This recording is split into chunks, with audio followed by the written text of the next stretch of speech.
الحمدللہ رب العالمین والصلاة والسلام علی سید المرسلین۔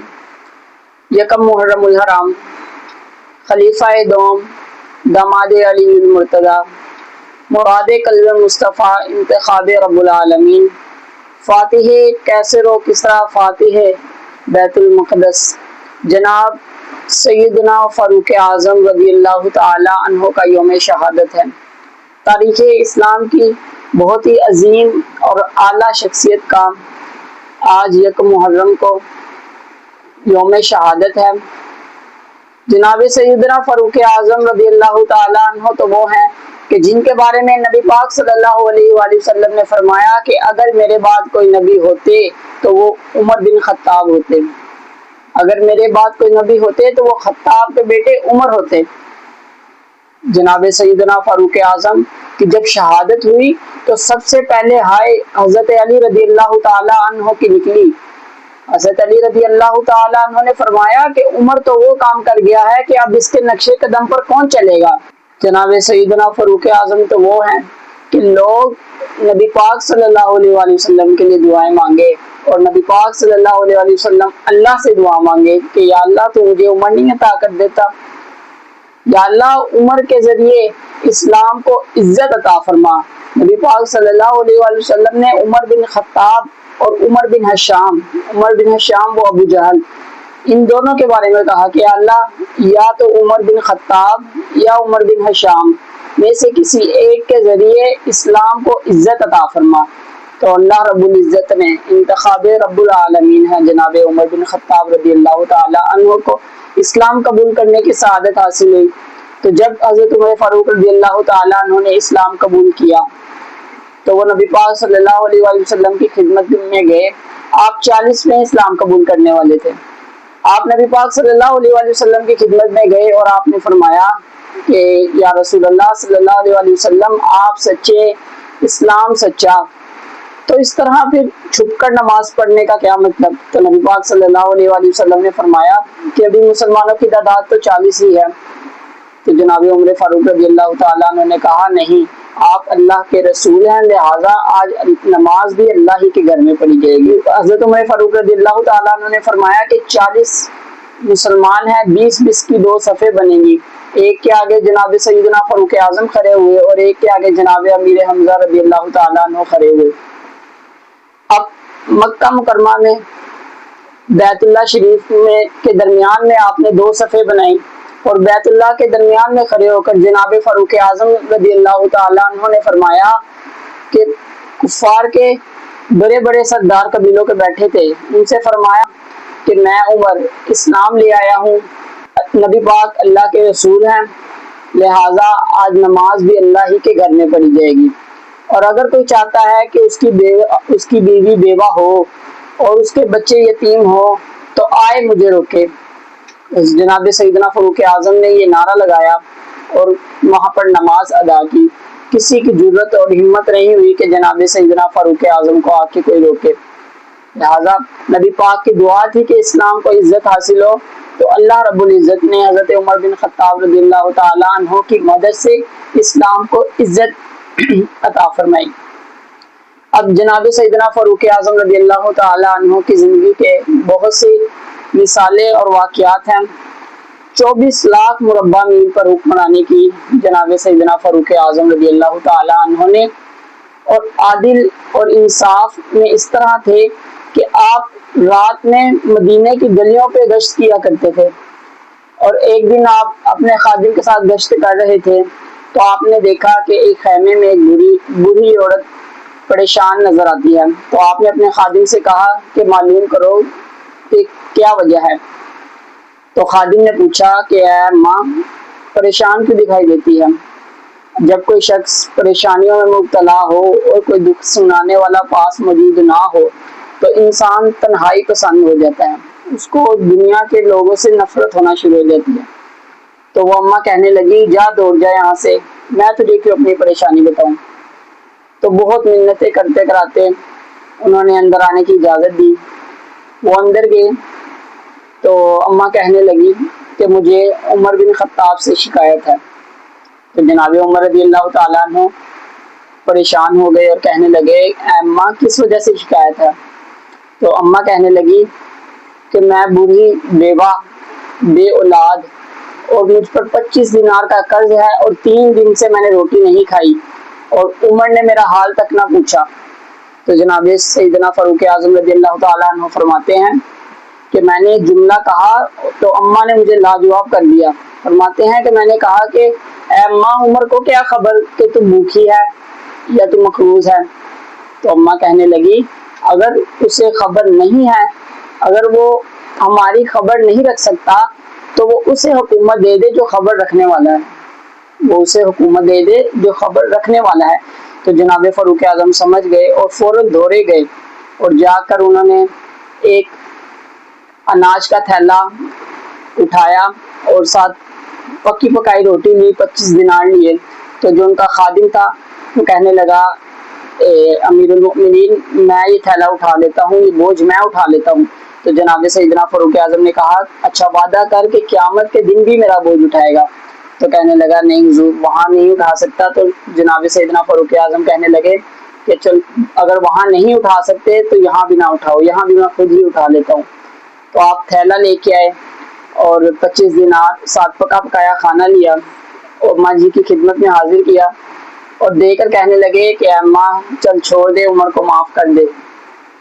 تو اماں کہنے لگی تو نے پھر عمر کا تذکرہ چھیڑ لیا، میں تو اسے معاف نہیں کروں گی، میں تو زخموں سے چور ہوں، مجھے تو کیا پتا کہ کب میری زندگی پوری ہو جائے، کب مجھے اجل آ جائے۔ تو جب قبر میں نبی پاک صلی اللہ علیہ وآلہ وسلم تشریف لائیں گے تو میں ان سے حضرت عمر رضی اللہ تعالیٰ عنہ کی شکایت کروں گی۔ تو وہ خادم بتاتا ہے کہ حضرت عمر فاروق رضی اللہ تعالیٰ عنہ کو میں نے کبھی اتنا روتے ہوئے نہیں دیکھا جتنا آپ اس وقت روئے۔ آپ نے فرمایا اے اماں میں جانتا ہوں عمر کو، وہ کمزور ہے، وہ اس کا مقابلہ نہیں کر سکے گا، چل اسے تو معاف کر دے، بخش دے اسے۔ تو اماں کہنے لگی چل مجھے تو اچھا لگا ہے، تیری خاطر میں اسے معاف کر دیتی ہوں۔ تو جناب سیدنا عمر فاروق رضی اللہ تعالیٰ عنہ کہنے لگے کہ ایسے نہیں، آپ لکھ کر دو کسی رکے پر۔ تو اماں کہنے لگی جناب فاروق اعظم سے کہ تم لکھ دو، میں اس پر دستخط کر دیتی ہوں۔ تو جناب فاروق اعظم نے ایک رکا لیا اور اس پر لکھا فلاں بنت فلاں کو عمر سے شکایت تھی، پھر انہوں نے اسے معاف کر دیا۔ ابھی دستخط کروانے کی دیر تھی کہ اوپر سے سیدنا علی المرتضیٰ رضی اللہ تعالی عنہ اور عبداللہ بن مسعود رضی اللہ تعالی عنہ تشریف لے آئے۔ جب سیدنا علی المرتضیٰ اور عبداللہ بن مسعود بھی تشریف لے آئے تو انہوں نے دیکھتے ساتھ ہی کہا کہ اے امیر المؤمنین آپ ادھر بیٹھے ہیں، ہم نے پورے مدینے میں آپ کو ڈھونڈ لیا ہے، وہاں کچھ لوگ ملنے آئے ہیں۔ تو جب اماں نے سنا کہ یہ عمر ہیں تو آپ ان سے فرمانے لگی آپ عمر ہیں؟ تو حضرت عمر فاروق رضی اللہ تعالیٰ عنہ کہنے لگے ہاں اماں جو کچھ تم نے کہا وہ سب ٹھیک ہے، لیکن اپنے وعدے کے مطابق یہاں پر دستخط کر دو۔ اماں نے دستخط کیے تو جناب سیدنا فاروق اعظم کہنے لگے کہ اے علی اگر آ ہی گئے ہو تو بطور گواہ تم بھی دستخط کر دو، عبداللہ بن مسعود تم بھی بطور گواہ دستخط کر دو۔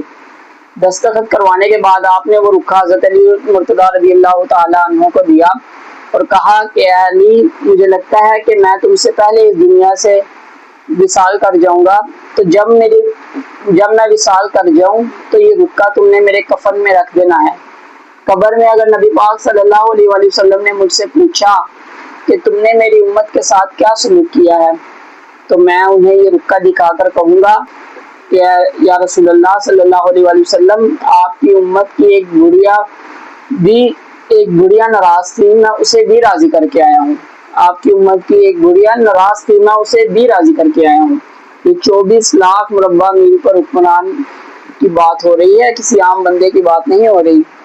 اگر ہمارے ہاں ایسا ہوتا کوئی حکمران تو کون پوچھتا ہے غریبوں کو، کون غریبوں کا حال احوال پوچھتا ہے، ان کی بات کی کیا اہمیت ہوتی ہے۔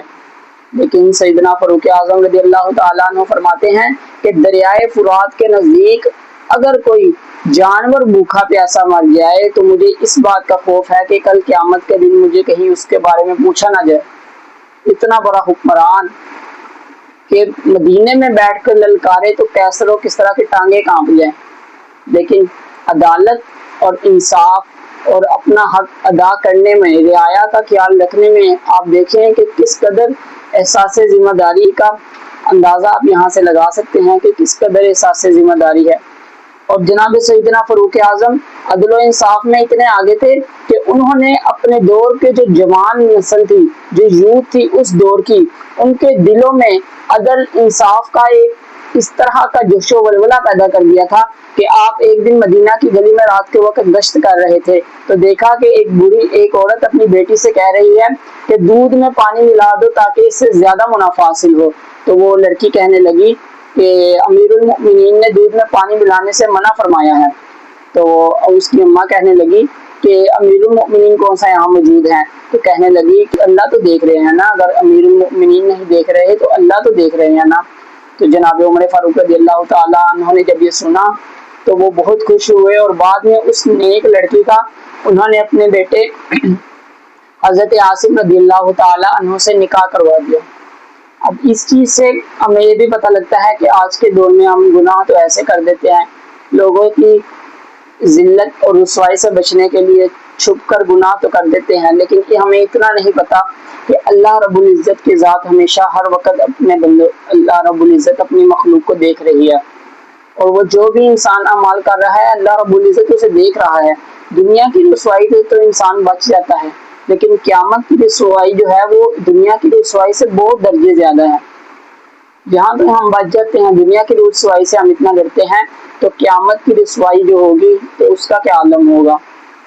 گناہ کے کرنے کے وقت ہم یہ تو نہیں سوچتے، جب وہاں پر قیامت کے دن نبی پاک بھی موجود ہوں گے، صدیق اکبر بھی موجود ہوں گے، فاروق اعظم بھی موجود ہوں گے، وہ نبی پاک صلی اللہ علیہ وسلم کیا سوچیں گے اپنے امتی کے بارے میں، کہ جن کے بارے میں وہ ساری زندگی ربی حبلی امتی دعا کرتے رہے اور ان کی امت نے یہ حق ادا کیا۔ تو لہٰذا ہمیں گناہ کرتے وقت یہ نہ سوچا کریں کہ کوئی نہیں دیکھ رہا، چھپ کے کر لیتے ہیں۔ اللہ رب العزت ہر وقت انسان کو دیکھ رہا ہے۔ دنیا میں انسان تو بچ جائے گا، لیکن قیامت کے دن انسان نہیں بچے گا۔ حضرت عمر فاروق رضی اللہ تعالیٰ عنہ کی زندگی سے ہمیں بہت سے سبق حاصل ہوتے ہیں، بہت سے عدل و انصاف، سخاوت، بہت ہی وصف ہیں حضرت عمر فاروق رضی اللہ تعالیٰ عنہ کے۔ اور آخر میں ایک شعر حضرت عمر فاروق رضی اللہ تعالیٰ عنہ کی شجاعت پر سماعت فرمائیں۔ عمر کی جرأت پہ جاؤں قربان، تھے کیسر و کسریٰ جن سے لرزاں، عمر کے آنے سے کفر پر جو زوال آیا، کمال آیا، عمر کے آنے سے کفر پر جو زوال آیا، کمال آیا، تیری نسل پاک میں ہے بچہ بچہ نور کا، تو ہے عین نور تیرا سب گھرانہ نور کا۔